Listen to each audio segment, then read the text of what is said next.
So I had already filmed this video, but that was like a week ago. I tried to airdrop the footage from my phone to my computer. I couldn't because the footage was too long. After that, I just like gave up because I wasn't trying to do all that. Also, my hair looked crazy.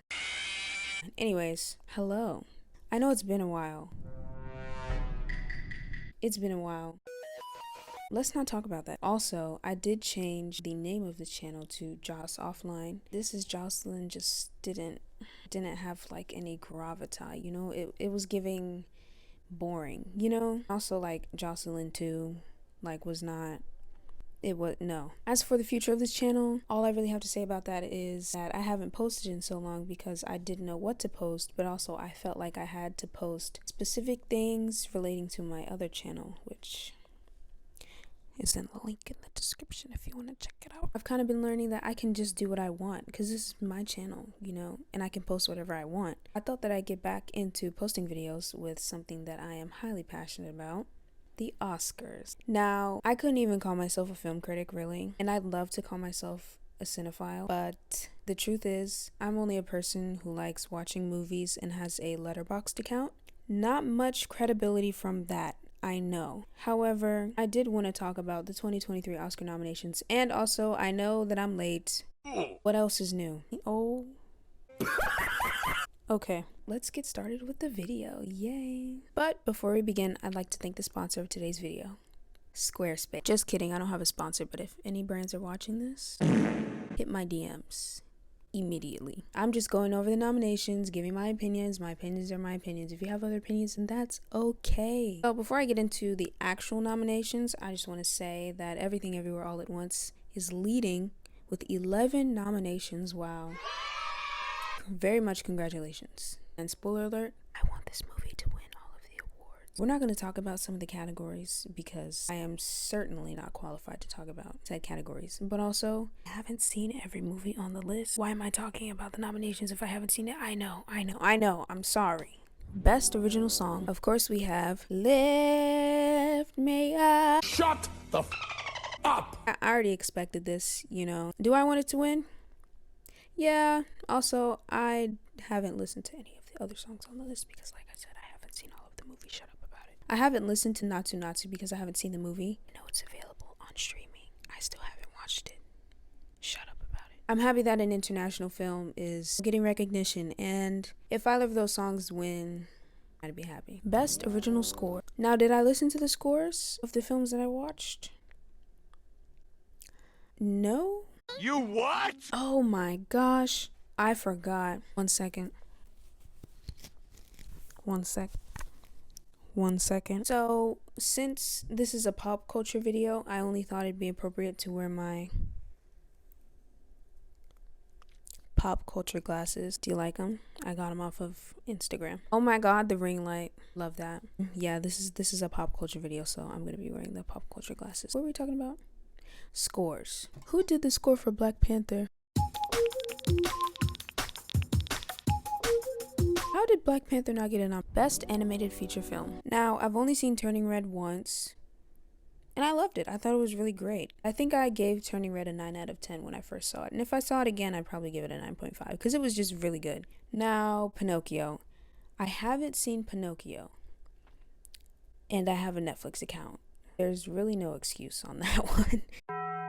I wanted to see Marcel the Shell with shoes on, but I just couldn't get there, you know? I saw Puss in Boots in theaters with my friends like 3 weeks ago, and I really loved it. I gave it an 8.5 out of 10, I believe, when I walked out of the theater, and if I saw it again, I'd probably give it a 9. And it's been getting a lot of praise this award season, which is really great. I think animated films deserve as much praise as, you know, live action films and all that. Best Supporting Actor. Ke Huy Quan.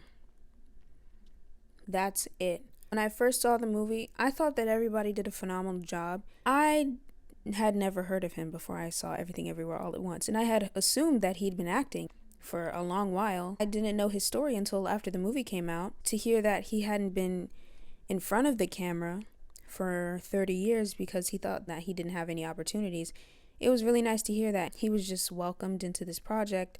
Not only was he given an opportunity, he definitely outdid himself. I mean, honestly, his performance was so good. With all that said, I really hope he wins. And honestly, I think he is going to win because he's been sweeping this award season, okay? Also, shout out to Brian Tyree Henry for getting a nomination for Causeway. No, I haven't seen Causeway. Also, Two Eternals, technically three because Salma Hayek was in Puss in Boots. Three Eternals got nominations this year, which I think is pretty cool. So, shout out to Eternals. Stop hating on that movie, okay? It wasn't bad. Y'all just don't like storytelling. Best Supporting Actress. Has she not given everything? She actually has and did with this performance. I saw Black Panther Wakanda Forever twice in the same day. That movie was just so powerful, you know, because number one, in all honesty, Black Panther has been, you know, a staple for the Black community, for the African community, because it makes us feel powerful, you know. Angela Bassett, like, what else can you say? You know what I mean? Like, she's quite literally mother. Did I just say mother out loud? Now, I'm a little conflicted about this category because there's another person nominated who quite literally and arguably deserves it as much as Angela. Stephanie Sue. I've been on the Oscar campaign for Michelle Yeoh, Stephanie Sue, and Ke-Huy Quan. We're not going to talk about the other one. Everybody was at the same level in that movie, but I feel like Stephanie Sue was just like, this is Ke-Huy Quan and Michelle, right? And then Stephanie Sue is just like, all of them were so good. So good. But I'm really glad Stephanie Sue got a nomination. Also, another confliction, she was nominated in the Best Supporting Actress category. Not only does she have as much screen time as Michelle Yeoh's character, the story was about a mother and a daughter. You know what I mean? I couldn't tell you who it's going. I mean, honestly, I think it might go to Stephanie Sue just because I feel like she had a bigger role in Everything Everywhere All at Once than Angela Bassett did in Wakanda Black Panther Forever. So I couldn't tell you, I'm torn. But I am happy that the minorities won on this one. You know what I mean? I will always root for my minority brothers and sisters and family. Like, we're in this together. You know what I'm saying? Best Lead Actor. I watched Elvis and I thought Austin Butler did a really good job. And I think that this is the best performance of his career. When I say that, I'm not talking about the movie. I'm talking about the accent that he's been putting on for the accent that he just hasn't let go for the better part of a year and a half. I think he did a really good job, and I actually really like the movie. I am rooting for Brendan Fraser. Similarly with Ke-Huy Quan, Brendan Fraser has been absent from the movie scene for a while due to a tough situation that he went through years ago. It's really nice to see that he's been getting a lot of love and support from not only his fans but other actors. I'm glad that he's getting the recognition that he deserves, and I'm glad that, you know, he's feeling loved and accepted and happy, and I only hope that this can bring more opportunities his way. Best Lead Actress, Michelle Yeoh. That's honestly all I have to say. I'm rooting for Michelle Yeoh. I've been rooting for Michelle Yeoh since I left the theater. I've been rooting for her at every award show. Like I said, I can't say enough good things about this movie. Like, this movie was really, it was just so good, you guys. You guys just have to watch it. And I actually watched it the other day, and it still held up. I still thought it was amazing. Like, I gave it an 11 out of 10, by the way. I don't know if I said that, but not on Letterboxd because you can't do that. But I have a little note of all the films I watched last year, and I definitely gave it an 11 out of 10. That's the best film on the list. Now, what was the worst film on the list?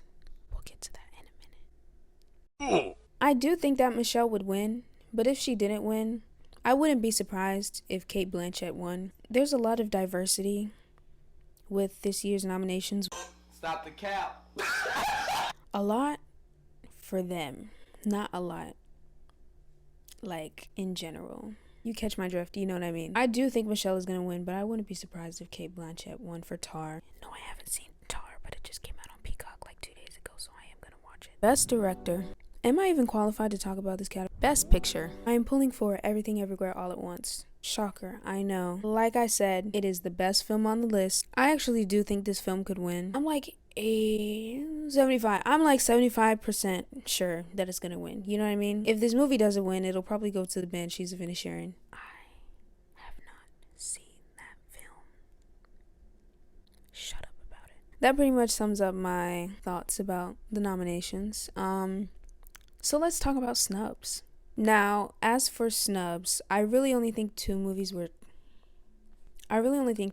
snubbed this year. Those movies being Nope and The Woman King. As for Nope, The biggest snub was definitely Keke Palmer for Best Supporting Actress. I feel like I've just been waiting for Keke Palmer to everybody loves Keke Palmer, right? Like, how could you not? And I truly think that Keke Palmer is one of the most multifaceted and talented people in this generation. Like, she can literally do anything and everything, and I've been rooting for her success. Now, as for the Woman King, the biggest snub, Viola Davis. Come on. I know that she already won an Oscar. Maybe that's why.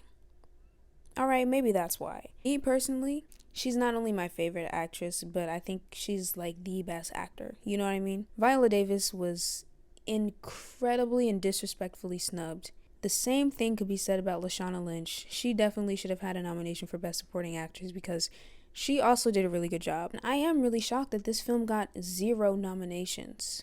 0. But then again, am I really shocked? I guess the culminations of the films nominated this year reached the Academy's diversity quota. Now, I didn't see Till because of, I know what happens in real life and I know the story, and I just didn't want to watch it. I knew it would be a heavy film, and I just didn't want to, Streets are saying that Daniela Deadweiler was robbed. Am I surprised again? Also, Streets are saying that Dolly DeLeon was robbed for Triangle of Sadness. Again, am I surprised? Extra thoughts. Now, I saw Black Adam in theaters with a friend. We went to Blaze Pizza before. He bought us pizzas. Then we went to the theaters, and I bought the tickets. And we both sat down, opened our pizza boxes, and watched the opening credits. I'm not walking into this film thinking that it's gonna be the best piece of media that I have ever consumed in my life, right? But just, oh my god. I can't tell you how many times my friend and I were sitting in the theaters and looked at each other like, making a film is not a simple process, you know what I mean? From the script being typed up, to being proofread, to being greenlit, to being passed on to the actor, for the actor to read it, and then for the actor to read the lines and film the shot. And then they like test screened this, I believe, and they like went to the premiere and watched the movie. And there were many moments in this film that I actually laughed out loud in the theater, not because I thought it was funny, but because I just couldn't believe what I was watching, Anyways, those are my thoughts. Do with them what you wish. I will be sad on Oscar Sunday. I'm looking again at my notes. I will be sad on Oscar Sunday with host Jimmy Kimmel.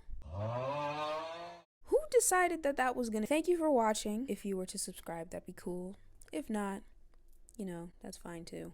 I don't really know what I'm gonna do with this channel. I like pop culture, and I like films, movie, TV. I also love music, obviously. I'm a musician. So I'm not niching down, even though that's what everybody tells you to do. If I want to embarrass myself on the internet, I'm going to do it on my own terms. I stopped talking about pop culture, so maybe I should take these things off. If you have any video ideas that you'd like me to do, let me know down below in the comments. I will be making a video about the Oscars. Jimmy Kimmel as a host. I just can't wait to see how this one goes, I don't really have an outro yet, so I guess I'm just gonna throw something.